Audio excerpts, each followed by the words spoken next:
consensus on both the Reuters and the Bloomberg polls. Some key notables are a wee bit higher, some key notables are a wee bit lower. Goldman Sachs this morning upgraded theirs to 225,000. There were some others as well, moving the number up a tad for the headline. What's really not concerning, but what I'll be really interested in is really the unemployment numbers, both the U6, which is the wider measure, it's about 6.8%. That's gone up from 6.5%, and obviously the U3 unemployment measure as well. Obviously, the headline doesn't actually it hides a lot of the nuance within there. So it's the amount of part-time workers, the type of work people are doing, all of that drilled down. I don't get that live as this data comes out, but at the moment we've got a sort of a weaker dollar this morning. I'll say this morning US time. Let me just get rid of me. There we go. We've got, this is the gold chart and the 1 hour chart. So we're back to that 1650 area from this key 3-month low now on the gold chart. I've got the daily time frame. You see this 1620 was tested. It was our low for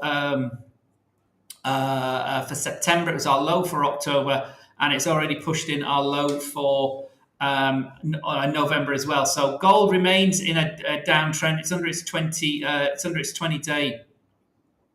It's under its 20-day moving average. Strong day today, though. At the moment, the candle's up, so we'll see if that ticks up on the or changes as the non-farm payroll data comes out later. No, I'm not sure this is connecting. Here we go. Albert's here. Albert, hello, my friend. Good afternoon. Albert, are you on the non-farm payroll video? Because I'm not sure this is started correctly. Good afternoon, Albert, my friend. You're the only one here at the moment. So that's gold having a strong day today, and generally dollars are sort of rolling over a wee bit. Here's the euro ticking up back to that 98 level.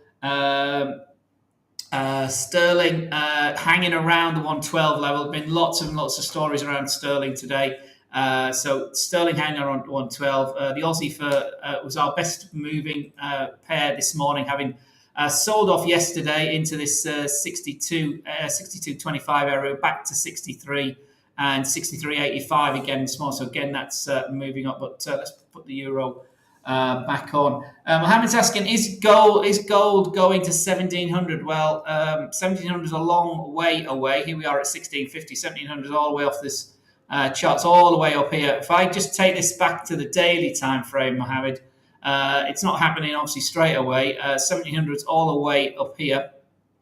This line here, can you see that?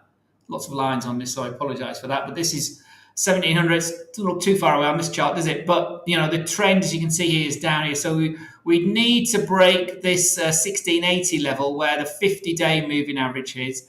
But more importantly, let's zoom up. We need to break where we are now. Basically, we need to break and hold over 1650 into the 1660, 1665 area, Mohammed, which takes us this zone here, 1665 here, this area from the end of October to take it higher. So 1700 itself seems a long way away currently, but it's a strong day today. You see that big old candle. I can't do anything on that, but you see the 4-hour candles nice and positive today. Big horrible V-shaped chart there, bounced off the bottom, bounced off this 1620, bounced to 1650, $30 already today. So let's not get too greedy. Since yesterday. So 1650 is where gold sits at the moment. Amina, good afternoon. Forex trader, we'll come back. We just had a look at gold. We'll come back to gold. Hilton's saying where to put your buy or stop. Hilton, it all depends on your strategy. If, for instance, we were using this one here that's on the screen here, you would be looking to, you're being short here because it's in the underside of the Bollinger Band. The Bollinger Bands are sliding down. We're under the 200, the 50, and the 20 period moving averages. That's a big sort of initial negative trigger would have been here on the second. Big down candle here. Later on the second into close it from 9 till 10. A lot of people would have been scared to take that, but it's a big, powerful down candle.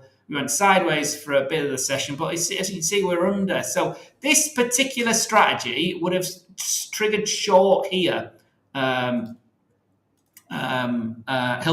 So your stop loss, that would have been your short. Your stop loss would have been up here, the top of the Bollinger Band, where the market had really turned. You could have put it, it's a nice tight stop loss there.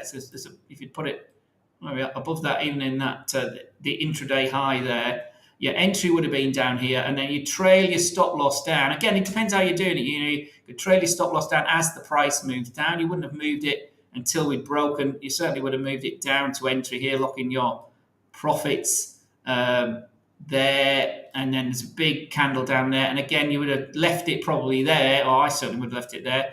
If we're using trailing stop loss, just on the again, just looking at the price action here, forget about all the things that are on the chart. So we're going to improve your stop loss would have then been moved down to about here once the price here had broken this low here. So once you'd broken here, so on this candle, that my scalp action would have been, and as we've looped down, you're then locking your profits in. But obviously the problem with trailing stop loss is, as you can see there, it can get turned around very, very quickly. So we're moving it down. We'd have moved it down here probably at this point. Might have, and then we'd probably possibly got stopped out there at the low there at 16.25. So we'd have gotten up here 16.4. So we'd had $20 out of that move basically. That's just one way of trailing your stop loss down as a trend following trader. This is a crossing moving average strategy using the bottom half of the Bollinger Band. Or you could have got out as it got back in the Bollinger Band. Lots of different strategies, Hilton. It's really how you apply the strategy. So good afternoon, everyone. We'll come back to gold. Lots of people asking about gold, the euro. Should I sell gold? For gold, is it towards sell direction? Well, it's going away. Everybody's obsessed with gold. Gold is up. It's coming down at the moment. Let's have a look at the data. The most important data is our non-farm payroll data. It's just broke the. See if I can. Let me just share this with you a minute. Let me just stop sharing my screen. Share screen. I'm going to share the Chrome tab. Let me just share my calendar. Okay, so let me just. Can you see my calendar, guys? I'm sure you can. Can you see the calendar there? You can see the. Wait a minute. Oops.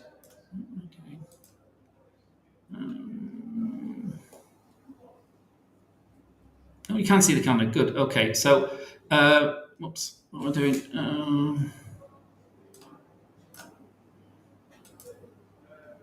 So we've got a beat for non-par payrolls at 260,000, 261,000.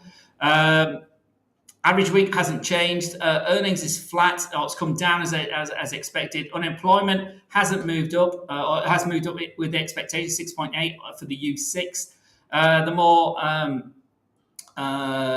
the 3.7 for the U3 rate. So that's what the Fed would be looking for. U6 could have moved a bit more. But the other thing is it's still a strong jobs number. We've got 60,000 more jobs created than the 200,000 the market was expecting. Last month also was upgraded to 315,000 to 265. So this will be a dollar strong non-farm payroll because we've got last month's upgraded. We've got a beat in the headline. The only thing that's holding back is a tick up in the unemployment rate, but it's only moved 0.1. It's higher than it was expected. It's gone up actually 0.2 from 3.5 to 3.7. But participation rate has ticked. Oh no, it's a Canadian number. Participation rate remains rather low at 62.2%. So that's as far as what's my restraints concerned. As far as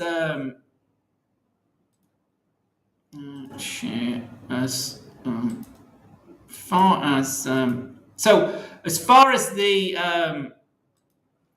data concerned, that's a strong positive result for That's a strong positive result for the US economy. That's it's going to add to the dollar bid, and that's why we've got this immediate move here on the gold chart. Okay, so let's just have a quick look at how that's panned out. So euro continued to has moved down. You see the headline has spiked it down all the way to 97. I should put that in because it's going to be perhaps important as we go forward. So 97.50 was tested on the euro. Sterling immediately spiked to there we go to the downside. So again, it's pressured away from that 112 area. We've gone to 111.40 for sterling, and the yen has gone the other way back to 148. Been drifting under 148 all morning. It's gone back to 148. So it's a dollar positive non-farm payroll, and let's have a look at what we all want to look at. So gold looks like it may be that the data has stalled this rally. So we've been from real significant support lows at 1650, 1620 yesterday, up to resistance at 1650, and we can't get to 1660. That's the next big resistance. So that one could anticipate that perhaps rolling over in the aftermath of the data. I would say that. Imran's asking about euro 98 or above, down to 97.30. So euro it's down, isn't it? We've tested 97.50, Imran, not necessarily 97.40, but it's a dollar positive simply because there's no sign of the jobs cooling. We've had strong jolts this week. We had a beat for weekly claims yesterday. ADP was better than expected. ADP was like 23% over expectations. There's a good, strong. Where's my? It was a good, strong. What's doing here? It was a good, strong non-farm payroll as well, 260. So that was like 30. It's 60,000 better than expected. But that is really last month's being really upgraded as well, 315,000 for last month's number. So it's a very significant and quite a strong, robust jobs market in the United States. Unemployment has ticked up to 3.7%, but the wider U6 hasn't gone up as much as you might expect at 6.8%. Sorry, 3.7% from 3.5%, the main unemployment rate. And participation rate remains solidly in the doldrums, really. We've had a good number from, again, strong jobs in Canada as well, by the way, at the same time. So dollar CAD will have been an interesting move. Where's dollar CAD here?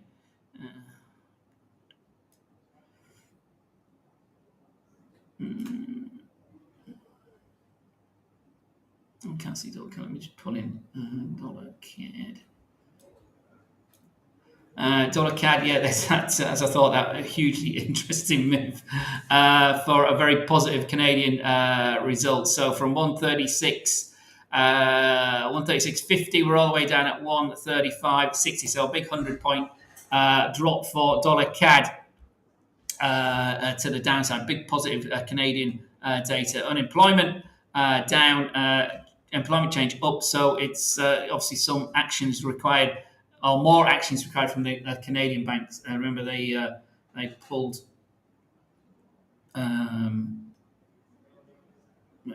Go. They pulled out of their aggressive rate hikes as well. I'll talk about pulling out their aggressive rate hikes.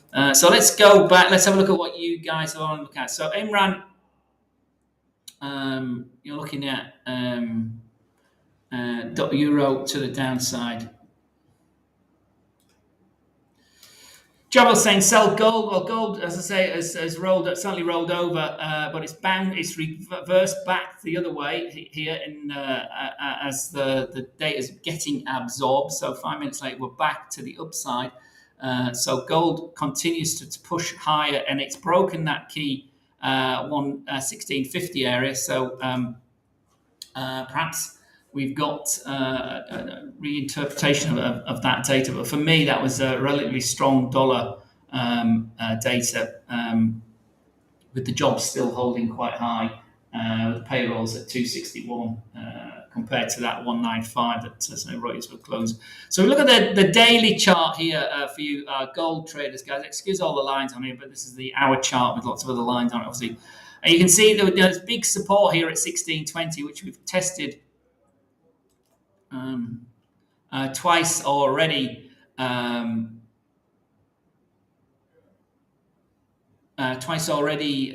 This or three times. Sorry, we tested this 1620 low this month, which was basically the September low and the October low, and we went down to that, and we've rallied $30+ today. So it's a very strong day for gold at the moment. And although it reversed quite aggressively, it continues to move higher. So that trend remains set intraday on gold, Kenny. So if you got out, you got out, but it's still tracking higher. Everybody's obsessed with gold, guys. Is there anything else we trade? Smith's on saying gold. Oh, dearie me, there's more than one asset to trade, gentlemen, ladies. However, so gold remains bid today. Again, I don't know what time frame you're trading it, but there's the volatility that is the non-farm payroll. This is the 5-minute chart, guys. So you can see the initial thoughts was a sell of or a rally for the dollar. That's reversed in the last, literally in the 5 minutes of the data coming out, and a little more analysis taking place. So remember, we've had a really strong run on the dollar.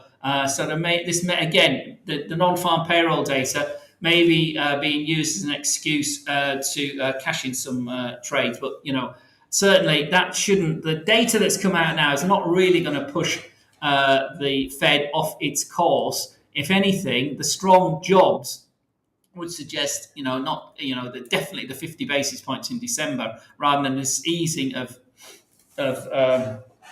rates many we're talking about come sort of January and February. Gold, remember, and oil today have had a particular rally on the positive news that's come out of.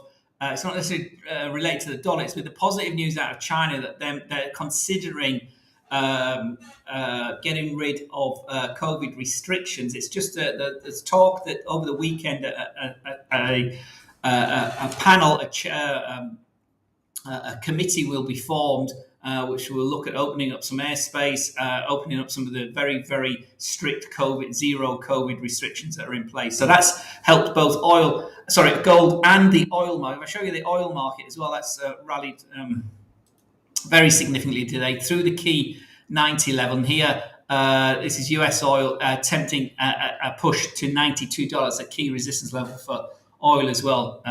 So again, they've been lifted today because of that particular news is what's lifted gold. And as you can see, if we've got the daily time frame, the general sentiment has always been negative to gold for a while. But here, if we break and hold 1650 into the end of today, that'll be the first time we've been over the 20-day moving average since we were here at the beginning of October. So nearly a month we've been under that 20-day moving average. It looks like it's found a floor at 1620, and we've had a good day today. If we close over 1650 for gold, gold gives us gold. Oh my God, is that all you lot want to trade? I want to stop doing this if everybody's interested. What's with the obsession with gold, guys? Aussie. Amina, certainly, my friend Amina. How are you? Hope you're well. So let me just finish. Let's finish this gold. So gold, guys, let's just get this right. So gold today needs to finish over 1620 if it's going to move into the upper half of the Bollinger Band. Next resistance is the top of the Bollinger Band and the 50-day moving average, which sits around about the 1680 level. 1620 is big support. 1630 was a bit of a pivot zone. And we've had a strong day today, but as I say, it's far from over. But obviously, the positive news out of China has helped this intraday rally. It shrugged off the non-farm payroll data, and let's see how we go. So Aussie, Amina, has had a bounce back today from a big sell-off, or the sell-off it's had. If I zoom this in, sell-off it's had for most of the week. So going back to the beginning of the week, we're up here at 64.50 area, and we've sort of looped down some big down candles on some of the data. Big down day yesterday. Went all the way down here to 62.70 zone. 62.80 was the floor, and then we've reversed it. So it was our biggest mover down yesterday. We consolidated into close, and then we broke higher this morning, and that's continuing to trend higher. Obviously, an initial down step, and I might have stopped you out depending where your stop loss was. Well, if you've been trading, it would have stopped you out. But that candle currently, if you're going to trade during an FP, you need to be aware of that. But as you can see, the MACD signal line here just breaking over the zero line. It's been positive from this morning. It's been long here on this crossing strategy here since 3 o'clock, and it's just continued to track higher, hasn't it? If we'd had our start, would have probably if we'd had the position still open, if we were trading this during the day of non-farm payroll. I'm not saying you should or you shouldn't, but that's obviously the risk. You get these massive bits of volatility, but that is still trekking higher. It just you obviously can't take non-farm payroll out of your trading day, but it's caused that huge volatility. But that is still trending higher. Resistance. This is a daily. If I go to the daily time frame, this is a daily downtrend line from way back in the summer. And this was the wedge that we've dropped out of. So just ignore that one a wee bit. If I get up, you can see that it's that daily trend line. So it was in play. I don't think it's still in play intraday, but as you can see, there may be a resistance zone, and it's coming in at 64 anyway, so that's a big round number. We're currently trading at 63.93, so it may have another go at 64 before it cools, and that's where this resistance area is here from Wednesday. Tuesday we'll be higher. So Tuesday down, Wednesday down, Thursday down, Friday we've recovered.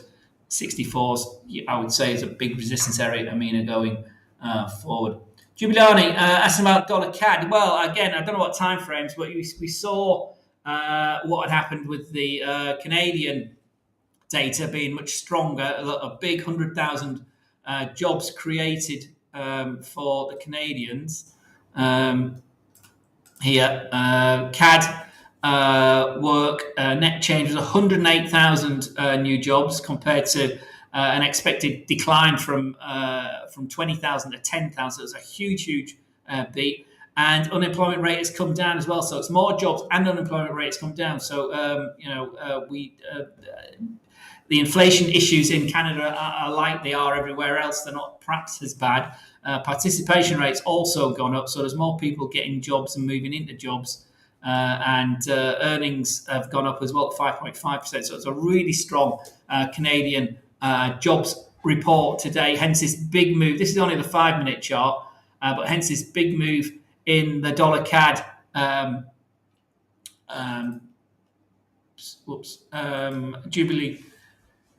Jubiliani today. So dollar CAD. If we go up to the higher time frames, go up to our time frames, you can see we've been moving down all day. Anyways, we said the weaker dollar. So we went to 138 yesterday. There we are. 138. Big resistance, big down candle. Didn't actually trigger short then. It held the. This is the 5 and 9. I think it's 5. Yeah, 5 and 9 crossing. It was still in the upper half, and it wasn't until really we slipped here. That's a weak one, but that would have been a stronger entry this morning here at 4 o'clock again. When it's breached the it's breached the low of this lot here at 4 o'clock, and then it's trailed down really nice, hasn't it? So that's trending down. Again, another one, depending how close you've got your stop loss, or where you closed it out. I mean, many people would have probably closed it out as it's got to the 200-hour moving average ahead of non-farm payroll, see what's gone on. If you'd been brave to leave it in, and the volatility of non-farm payroll, you've got some extra pips, but that's still looking quite low. Obviously, what happens now is key. Obviously, we've still got the whole trading day in North America, but here on the 1 hour, you can see the signal line's moving down nicely, or has moved down nicely to this 135.40. So we've reached 135.50 to 135.40. Sorry, let's go there. So Next level takes us back to, what's this, Friday, Thursday, Wednesday, Tuesday, Monday, back to last week, and we were down here at 135. So 135 is not impossible. 135.20 certainly to the downside, Giuliani.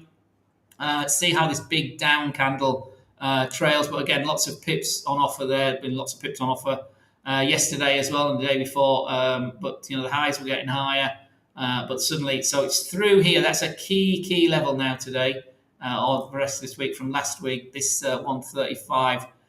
20 zone or 135.15. So 135.20, 135.15 may be the next big stall for this candle if we can actually break the 135.40, obviously. So it's already had a huge move to the downside.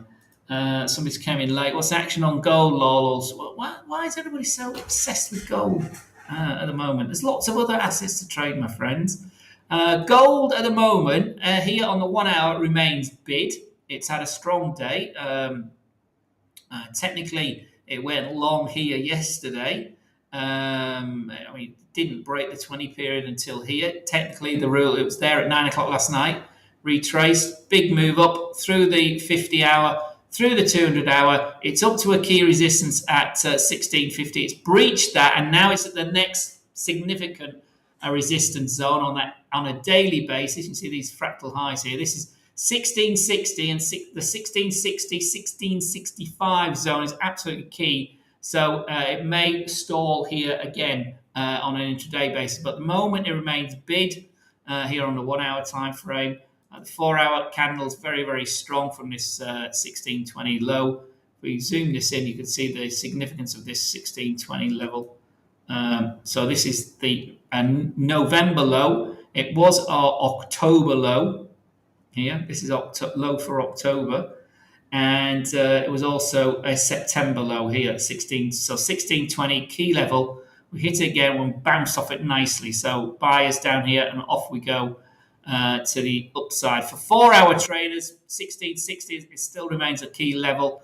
But the next resistance for 4 hour candle traders is 1665, the top of that daily channel where the 200 period moving average and the top of the Bollinger Band sits. If we go up to the next level, up to the daily time frame, you can see it's still trending lower, the gold market, and it's a strong day today. So there's that 1620 bounce.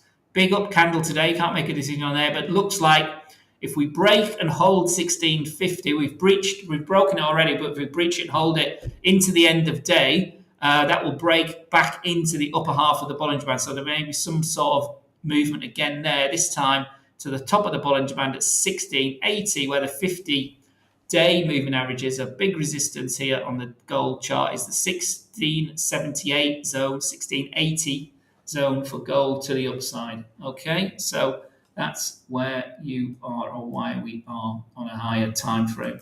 And everybody's just interested in gold, and everybody's disappeared now, which is fascinating.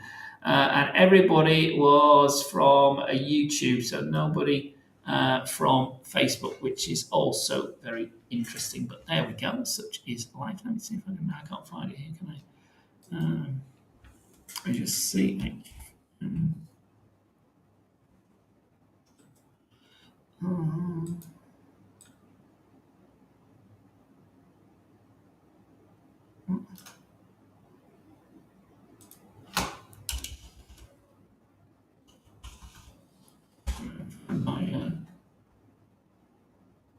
Afri seems to be afraid to jump. Well, you don't jump in, Afri, my friend. You take a trade with what your system's saying. Never jump in.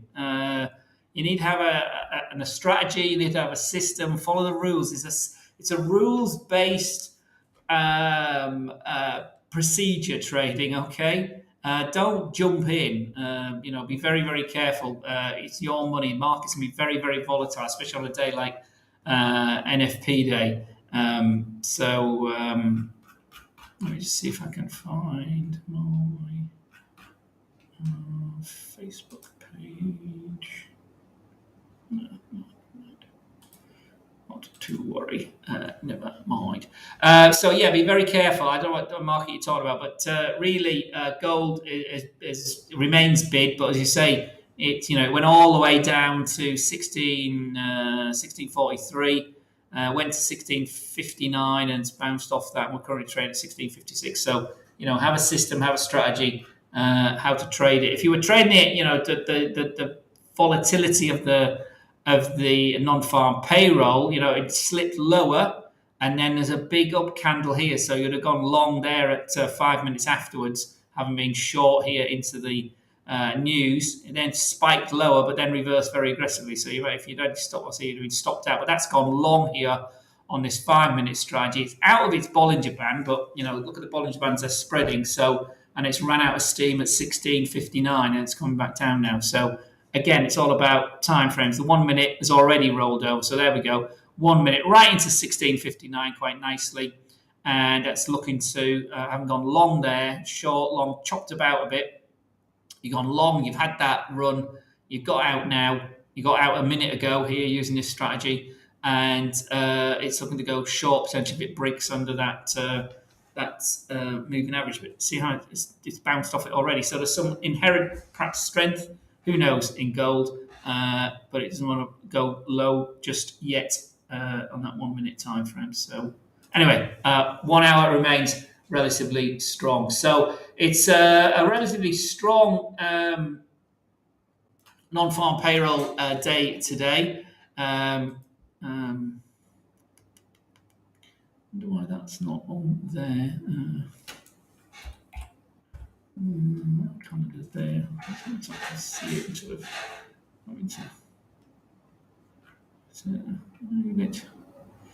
So yeah, strong numbers. 261, the top end of expectations. The market was, top end of the market was 300,000. So 261 is at the top end, but it's really that revision last month is very significant, 310,000. So very strong jobs or resilient jobs market. Although there's some sign of unemployment ticking up, it's not a particularly strong sign. But there we go. Gold continues to move. So sterling is dry. It's sort of pulled itself back to 112, and we're at 112.40. So currently, sort of 25 minutes after the data, the dollar remains relatively weak. Relatively weak on a daily basis. It's come off its highs. So obviously against the Canadian dollar, it's a little bit different because that's a strong old positive number.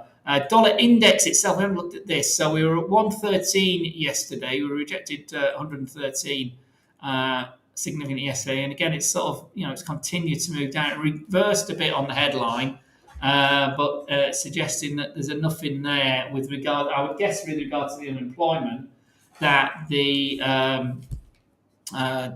Fed might be able to stick to this 50 basis points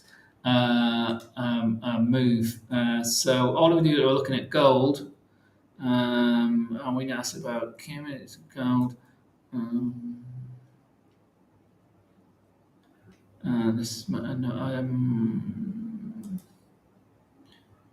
Marta, I don't. Are you talking to Afri Tamani? This Matanobi here. I don't know what you mean by that, my friend, but. Just be, whatever you're trading, guys, always remember it's all about managing your risk and managing your expectations. So let's have a quick run through some of the other majors. So dollar yen is back from a rally over 148. We're back to 147.35. 147 remains support today. We're sort of chopping around, really. Lots of talk of intervention from the Japanese officials. Suzuki, the finance minister, Kuroda yesterday, also talked. But you can see here, we got to the daily on this one. It's still very, very well bid.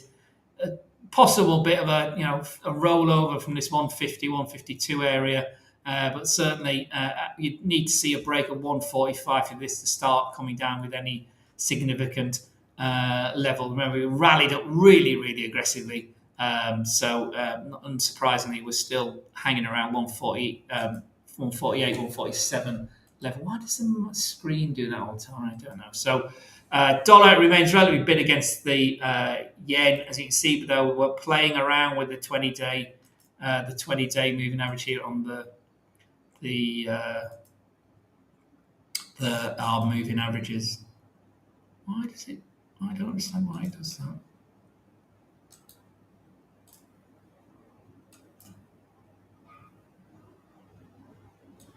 Why is the screen bobbing up and down like that? I don't know what's going on today. One of those days today. Gold we looked at, CAD. Oil continues to bid. Here we are testing 92. That's a big resistance area, or previous resistance area for oil. If I go to the daily time frame, you can see big local recent resistance to oil. So starting to edge back up the oil market. So that's only going to add to the worries about inflation, isn't it? Certainly in Europe, at least. Anyway, stocks, futures on stocks have where this is the daily. This is the Dow. Dipped down, but again moving up. So stocks are higher today from the sell-off yesterday. We lost over 1%. The S&P lost 39 points yesterday. This is the Dow.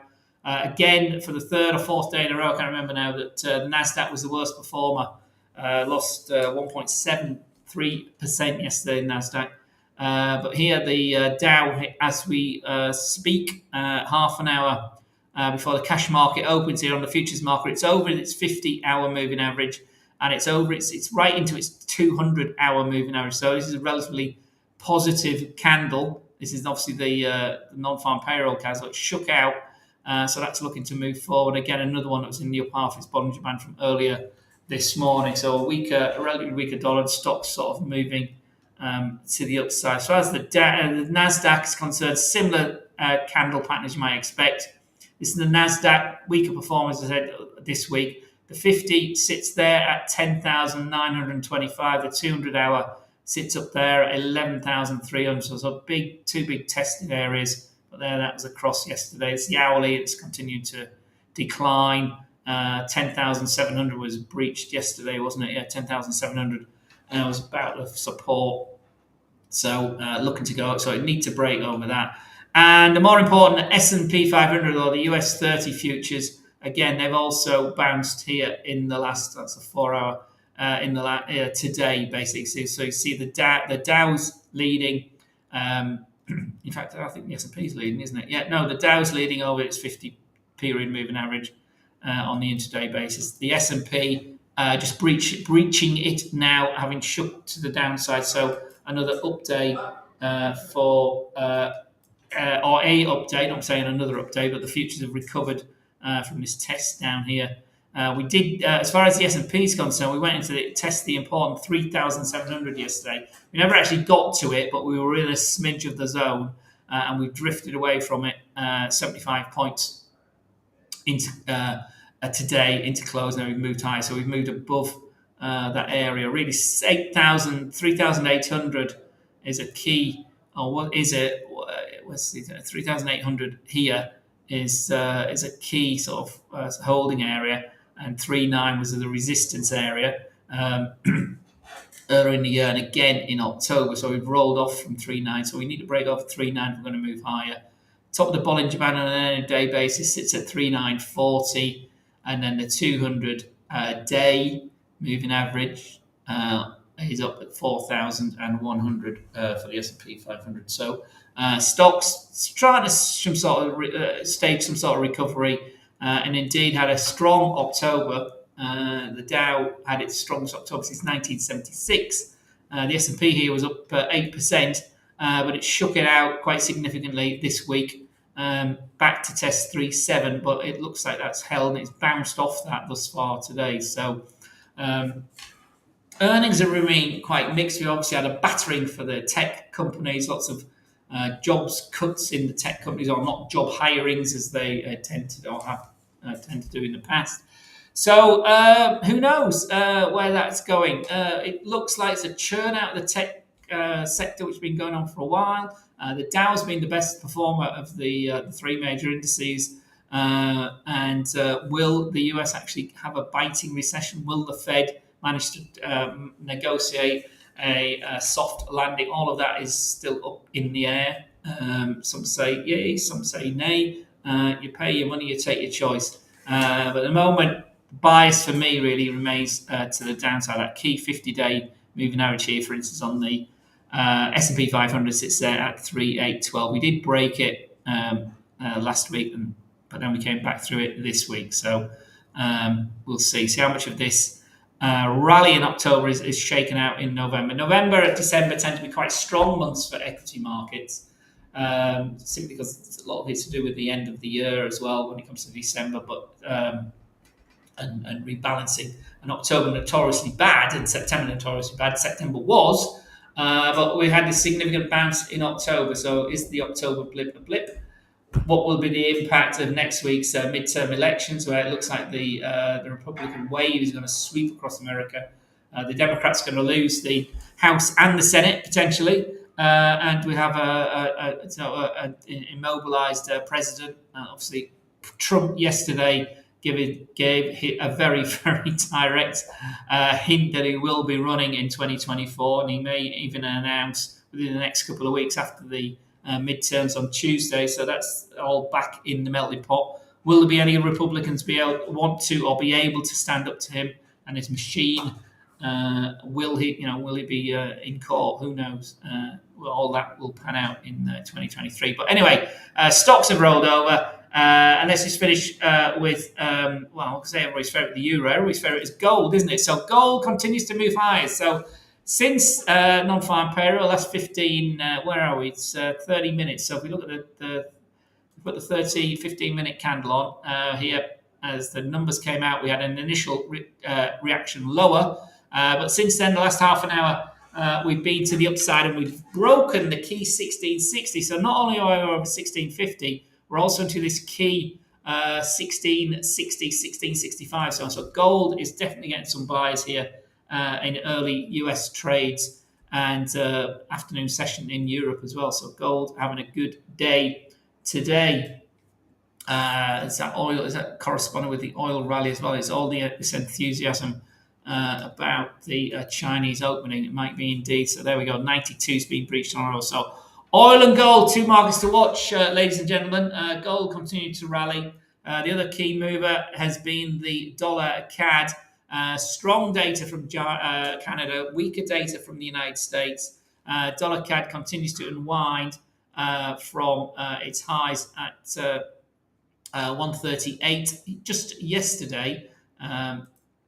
So all the way back to where we were, having rallied really significantly from 135. We're all the way back to that level now, 135.25 at the moment. So that's our 1 hour for the day. That's our 4 hour, for the week. And so you can see here we're down at this 135. And on the daily time frame, it's quite a significant down day, isn't it? A huge down day. It's sort of been edging lower from the middle of October, hasn't it?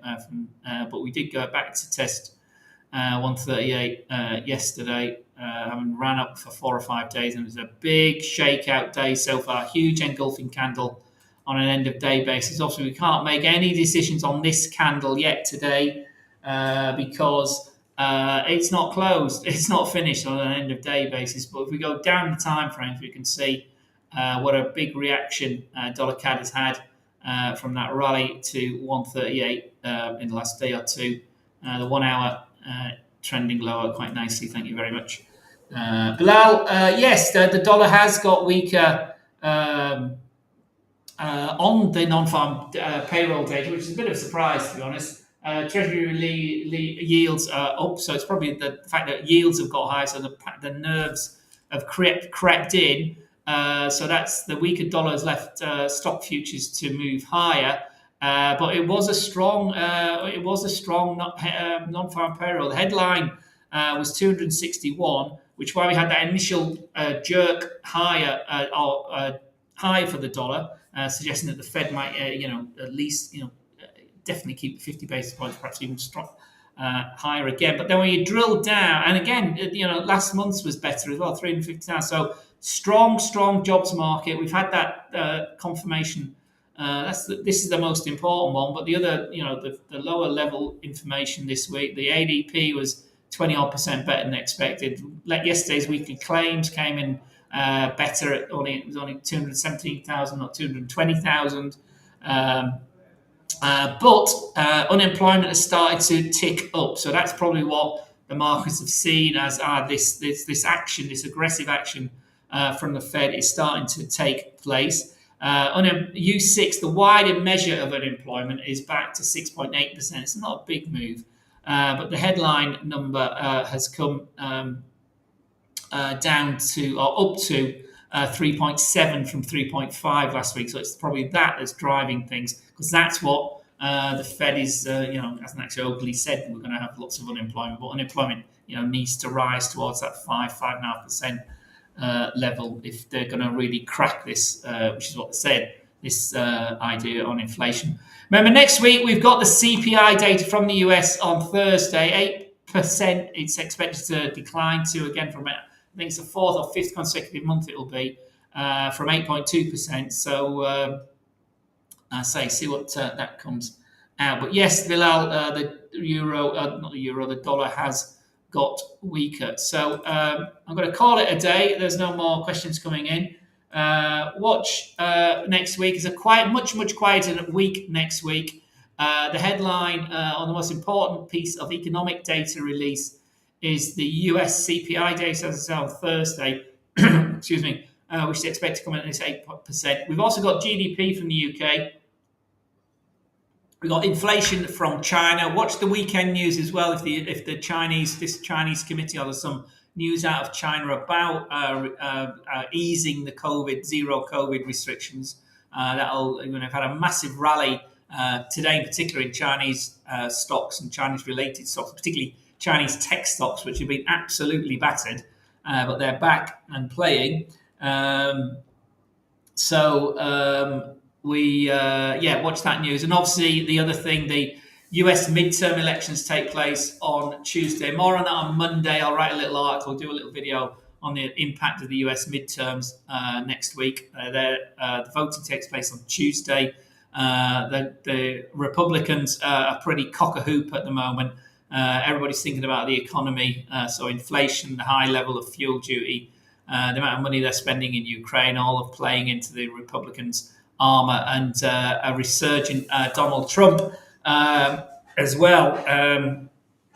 So we see how all that pans out next week as well. But I say inflation, Chinese inflation, PPI, UK GDP next week, much quieter week than the massive week we've had this week. Earnings season also starts to slow down next week. Still plenty to do. There's been about 160 companies report this week of the S&P 500. We'd already had 250 odd, so we're more than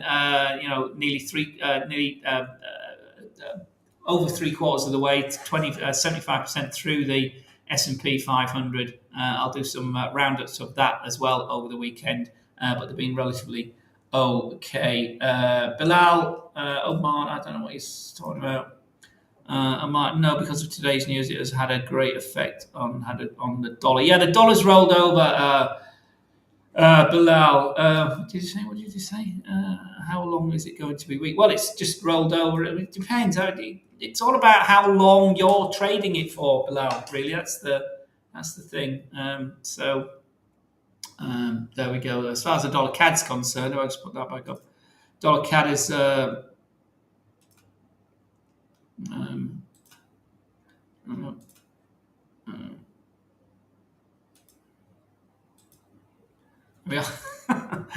dollar CAD's found its floor post. Well, it looks like it may have found its floor. Found its floor post non-farm payroll at 135.20. It's bouncing a wee bit, but 135 is didn't call. We didn't get there, but we did make lower lows than we had earlier in the week over here. So that 135.20 has held. We bounced off it. Okay. So dollar's weak, certainly against the CAD. Let me leave you with the euro. If I can find a euro, I haven't got a euro. I'll leave you with your favourite asset, ladies and gentlemen, which is gold, which continues to accrue 1663.25 at the moment for gold. So that's all from me. Take care. Have a great, safe weekend. If you're trading the US market, it's open in about 20 minutes time. So trade carefully, stay safe, and may the pips be with you. Everyone, take care. Have a great weekend. See you on Monday.